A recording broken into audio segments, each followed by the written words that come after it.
Howdy y'all, this is an important photograph for later on. Note the decoy with something in his mouth in the lower left corner.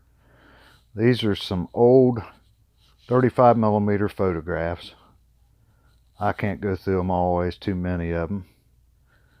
But back in the day, we didn't always have somebody to hold the camera or a tripod, so a lot of my pictures are just a coyote. Now let's get to talking about some coyote hunting. I hope you enjoy. Hi y'all, thanks for coming to Al's Outdoors. Wanted to tell you a little something, see if you's interested in it. Back in 1987, I started making game calls, coyote calls, deer calls, turkey calls, just you name it, I made it. And I sold some fishing lures and bait shops and stuff like that. I worked full-time, I worked 2 full-time jobs at the time. I was just trying to hurry up and make money so I could move back to my hometown. And we did eventually. 1990 was the first time I seen my first coyote, and I really started getting into it. That was a long time ago. We started thinking about that. I've been hunting for 51 years.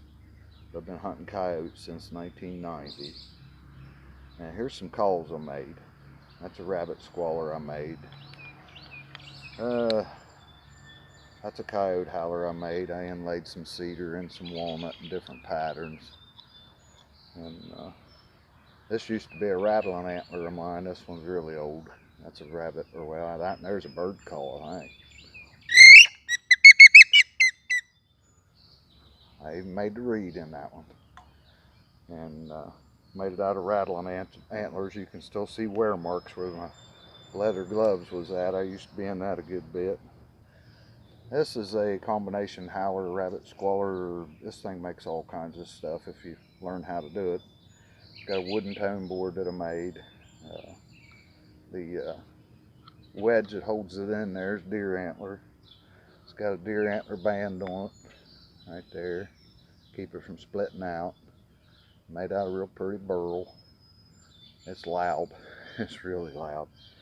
And I use that call a lot. Been using those for years. But I want to show you something else. Just to prove my age a little bit. This was my first e-collar. I went down to Radio Shack and I bought me a PA speaker. Bought me an amplifier. I think that was when they first come out with MP3 players. Plugged it in there, and I made my own sounds and tried to get sounds off the, to me back then was the new internet, and we called some coyotes in with that. It was a lot of fun. Before that, we just used mouth calls, but I wanted a decoy. They kept seeing me when we used mouth calls. Well, I went to the toy store to get toys for my daughter. They had this thing right here. It's called a bumble ball. And you lay it on the floor and it rolls around and flops around different directions. Well, I welded a washer to a big old spring. I don't know if you can see that spring right there. And I slid a dowel rod up in there what I could stick in the ground. And I zip tied it to that washer. I put this rag over top of it, and if I slide that up, it flops over more, and that bumble ball would sit there and make it flop around. I'll slide it down, and it flops less, but it'll sit there and move. You got all that stuff hanging off there, and get their attention. I've had hawks and owls and coyotes try to take that off there. As the industry for coyotes started getting popular, it wasn't popular in 1990 around here. And they come out with stuff like this. Now I used this, but one of the things I always tried to do was learn. I would watch a coyote. I wouldn't shoot the first one. I'd watch and see what he does, how he reacts, how the next one comes in. If I get 2 or 3 of them come in, then I'd pull the trigger, because I wanted to learn, and I wanted to try to figure him out. I've raised a lot of dogs. I've trained a lot of dogs for various things, and dog behavior is directly connected to coyote behavior because they're just basically a wild dog. But you see how that coyote's mouth is open and his teeth is showing? They would see this most of the time and they'd run. They'd run like crazy from this thing. Well, I thought about that. He's aggressive. His teeth showing. His mouth's open.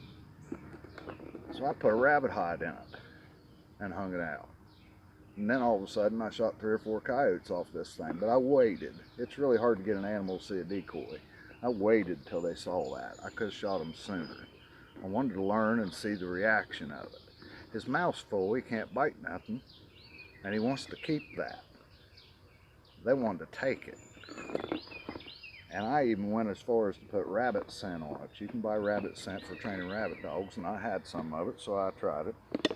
Worked out really good. Now, I also put coyote scent on his tail. It goes onto the back end of this thing right there. And that's a mistake. If you carry that around in your truck very long, your wife will divorce you. But I wanted to know if y'all was interested in maybe a little coyote seminar. I was trying to do it live. I can't get StreamYard or anything to work. I don't know why. I don't know what I'm doing there. I'm a hunter. I'm not an internet guy. But if y'all think you'd be interested in something like that, let me know. And I'll see if I can get some help. We'll do a little live stream on coyotes, or maybe just hunting in general. And I've got a lot more to tell you. It'd take a long time. I'd rather you ask me. But thank you all for coming to Owls Outdoors, and we'll catch you on the next one. Always share your fire.